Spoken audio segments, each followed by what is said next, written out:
can a theoretically infinite virtual reality space ever get crowded? Theoretically, no. But there is a bit of a crush right now at the on-ramp to the metaverse, and Microsoft is carpooling with Facebook's new parent company, Meta Platforms, in a fast lane. While these two tech giants go head-to-head in a bid to claim ownership of the metaverse, there are other companies making more serious claims of their own. Who eventually owns the metaverse will not only be responsible for its growth, but also decide how it is run, what can be done, and the limits, and most importantly, hold the bragging rights to the next iteration of the internet. But who will that be? Hello everyone, and welcome back to the Metaverse Economy channel. In this video, we will be exploring the 3 top tech companies with the biggest stake in the metaverse and what this means for the new internet. Don't forget to subscribe if you want to catch more videos like this. The metaverse, though popular, is still a confusing concept shrouded in mystery. In basic terms, the metaverse is defined as a unified 3D virtual world where users can conglomerate via their digital selves or avatars and perform complex interactions. The metaverse was originally envisioned by science fiction writer Neil Stephenson as a metaphor of the real world, an embodiment of the internet, and an escape from reality. The concept shot into prominence after Facebook's mid-year earnings call in 2021 when it announced massive investments in building the metaverse. Its rebrand as Meta followed soon after, and almost simultaneously, tech heavyweights like Epic Games, Microsoft, and Niantic decided to pour millions of dollars into this technology.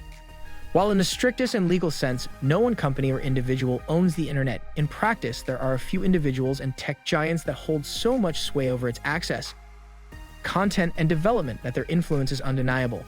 As we look towards what is widely being heralded as the next evolution of the internet, the metaverse, questions around who is looking to own the metaverse is coming to the fore.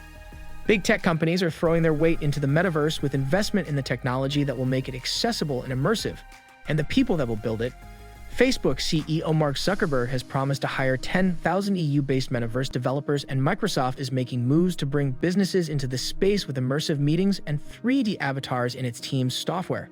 Other companies like Roblox are already testing what can be done with shared 3D spaces and experiences, including establishing a working economy for digital luxury goods. Amazon CEO Jeff Bezos has yet to go on record with any clear metaverse plans, as his current focus seems to be exploring extraterrestrial worlds, not building digital ones.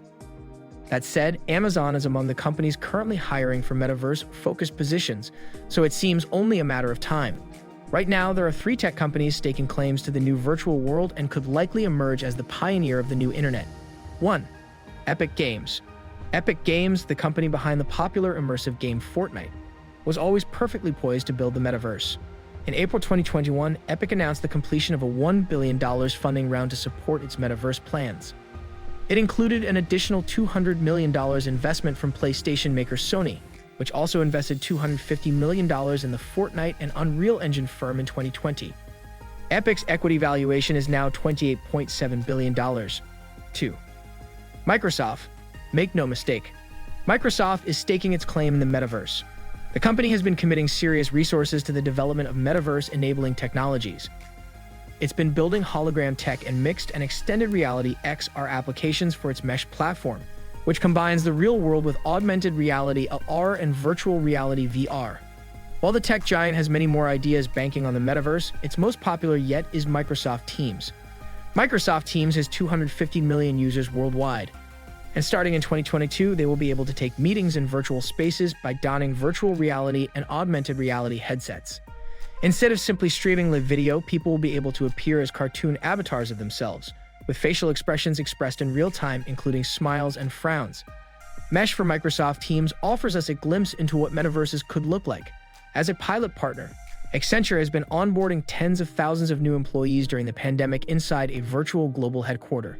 Human resource staff spend 2 days acclimating new employees through interactive workshops, which include your more typical conference rooms, but also a fishing pond to teach about identity scams and a leadership essentials mountain that they climb to learn about the attributes Accenture looks for in leaders.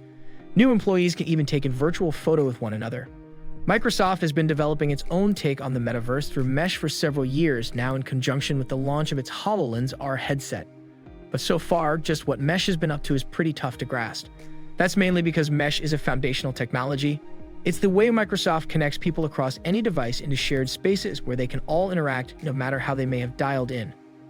Now, with Microsoft announcing today that Mesh will come to Teams in 2022, we're getting our first definitive peek at what that will look like within a popular application. 3. Meta. The loudest voice in the metaverse conversation at present is undoubtedly Mark Zuckerberg. The recent pivot of the parent company of Facebook, WhatsApp, Instagram, and Oculus to rebrand it as Meta is a clear, blunt statement of intent from the company and Zuckerberg on what their priority it is. They want to be front and center of the metaverse and literally synonymous with the concept. But more cynical eyes are seeing this as a Shakespearean move, with the name change a timely move as the company is increasingly caught up in uncomfortable conversations around its business practices, its role in allowing the propagation of fake news and hate speech and user privacy. Interestingly, questions are already being raised about the latter in relation to the metaverse, even Facebook's track record. According to Zuckerberg, his motivations for Meta taking such an active role in building the metaverse are altruistic, based on helping people deliver and experience a much stronger sense of presence with the people they care about, the people they work with, the places they want to be. While this is admirable, there are questions around why Zuckerberg has placed such a high value on the metaverse, and why Meta is aggressively hovering up metaverse-adjacent companies. So who do you think will own the metaverse? It sounds like Microsoft, at least with its current direction, and you don't need VR goggles to see that. While these big tech companies look to own much of the hype, the tech industry should be looking at the metaverse as an opportunity to create a shared, shareable, highly immersive space that pushes the boundaries of creativity and technology. It should be firmly grounded in, not an escape from our current reality, and should augment and improve our daily lives, not insulate us from the world around us. The metaverse and its potential should not be owned by big tech, but all of us. Thanks for watching, and if you found this video useful, please hit the like button and don't forget to subscribe.